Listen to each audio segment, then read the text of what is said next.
Today on 4CA, John MacKenzie, 1300 872911. Now, let's have a look at some of these developments. You just heard the police report a few minutes ago. Do imagine there's 13 stolen cars over the weekend in our glorious little city, 13 for one weekend.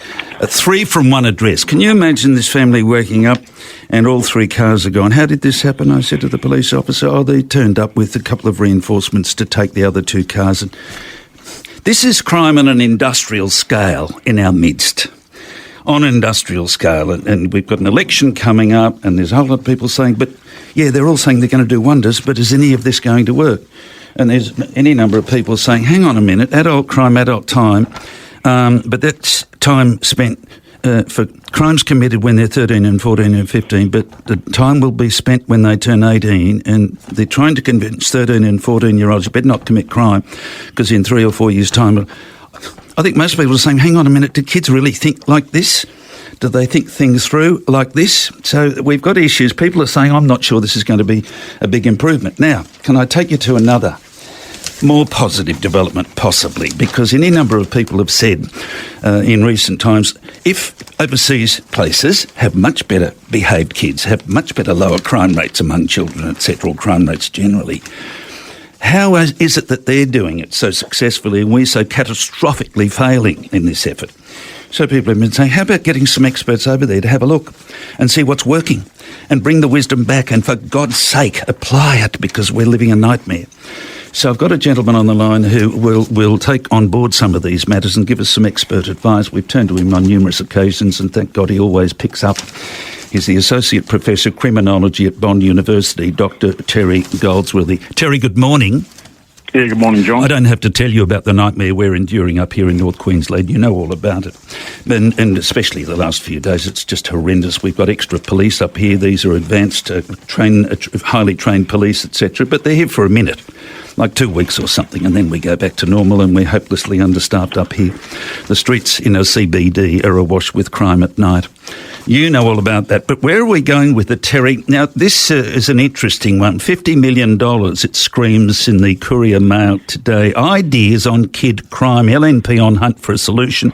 An LNP government would spend $50 million on a global hunt to find the world's best new idea for early intervention models to drive down Queensland youth crime.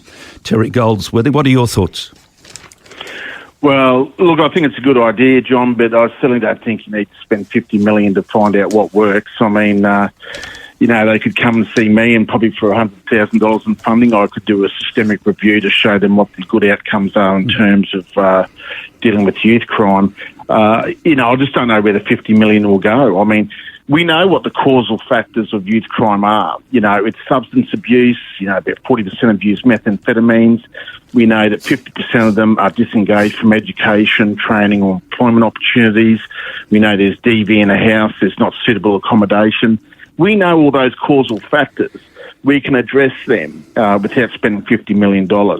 In terms of programs at work, etc., you don't need to spend $50 million to find out what works. I mean, I don't understand why they're suggesting it's going to take $50 million to do that. I do see he's got a 90%, Christopher has put in a 90% kind of non-recidivism bar for the program to work. I think that's extraordinarily high. I mean, I haven't seen anywhere in these programs where they're getting up around 90%, so I'm not sure where that figure came from. There wouldn't be many that will be getting through to the gatekeeper if that's the case. Can I take you back to the other one that's got people scratching their noggins, adult crime, adult time? Can it work? I mean, how's it expected to work if it's going to have an impact on the crime committed by 13, 14, 15-year-olds, etc., who wouldn't pay a penalty for another 3 or 4 or 5 years?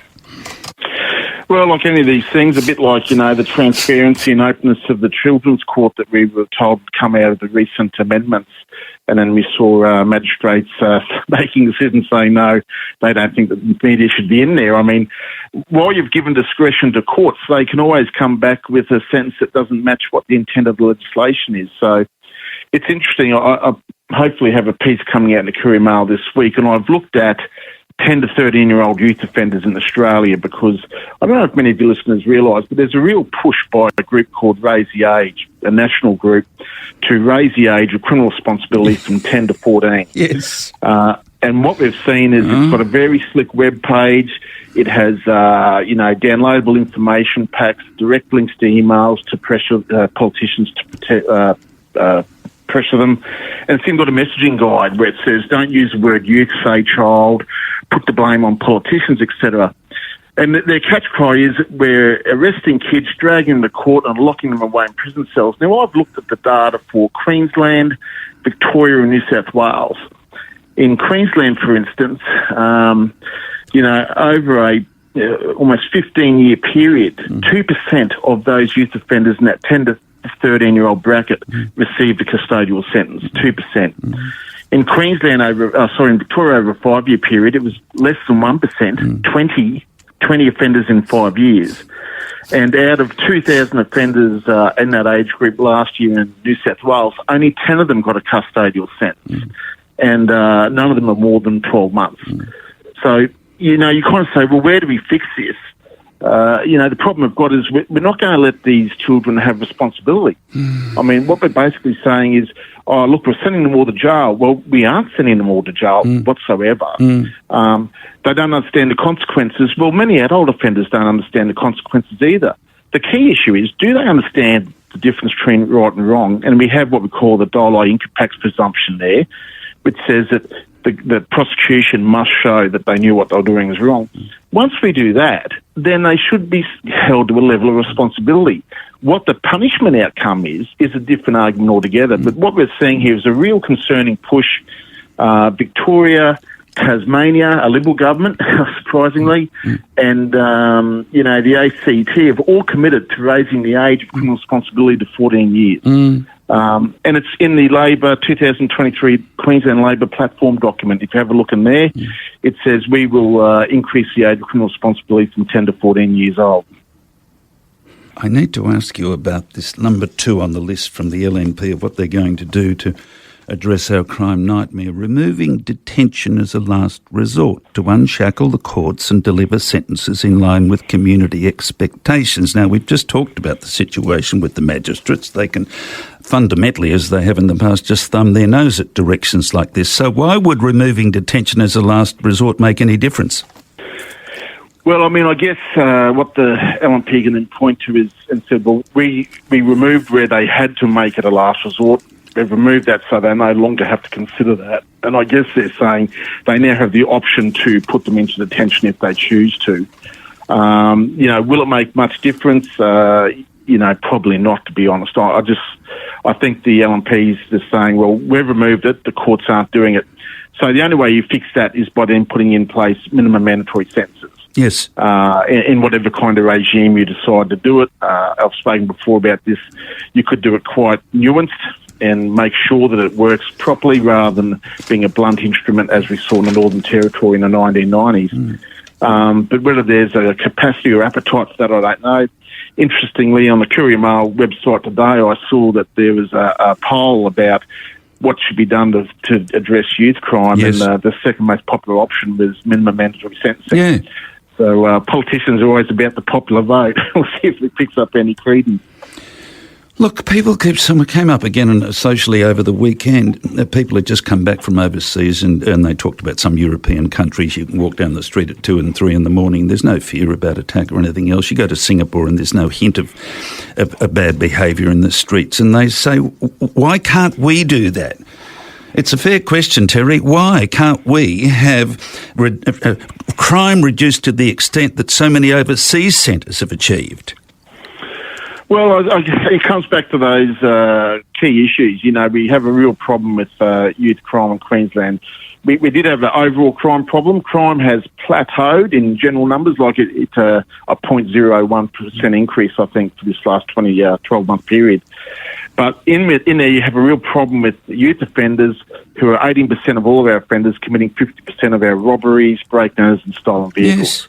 Yes. They see it as a low-risk enterprise. They engage in it readily. Assaults are problematic for youth offenders. So we need to, as I said, instill that sense of responsibility. I mean, as Fetterman, the former Attorney General, said, she goes, changing the age of responsibility won't stop youth crime. I mean, changing the law to make them not responsible does not stop the crime occurring. Stopping the crime occurring happens when you address the causal impact and you give them a ability to get a job, you give them an education, you put them somewhere safe at home where they're happy to stay at home, where they're getting a meal, 3 meals a day. That stops the offending. You can't really police your way out of this. There is an aspect of policing that when they're out there on that cycle of offending and using drugs and engaging in violent behaviours and risky behaviours, yes, you need to police that and police it well. But we need to, this raising the age scares me because we will have a whole cohort of 14-year-olds who will suddenly hit 14, have never been held accountable, and then we're going to say, now, you need to stop, please, no more stealing cars. That's not going to happen. And where do you put them anyway? I mean, we're talking about, for example, the Cleveland Youth Detention Centre is chock-a-block all the time, and they're constantly being recycled. Here's a quote the other day, I think this was in the Cairns Post. Figures released from the Department of Youth Justice show the proportion of Indigenous youths held in the Cleveland Youth Detention Centre in Townsville had increased from 90% to 92% over the past 4 years. Now, how is any intervention, once they come out of Cleveland, how is that going to be applied when there are so many restraints that have to do with for example, racial profiling? How can anybody intervene successfully with those youths getting out of Cleveland? Well, that's where it needs to be, a whole picture of what's going on in terms of before the crime, during and after. So, the Auditor General report that came out 3 months ago said that there's very little rehabilitation happening in our centres. Now, that's a problem. So if you've got that $50 million the LNP's talking about, well, some of that should go and be looking at, well, what rehabilitation programs work when they are in detention so that there's a benefit to them being in detention. They come out with a skill set.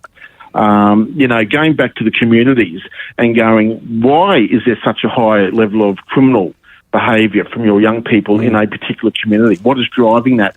How can that be fixed? Then, look, they're not easy solutions. They cost a lot of money.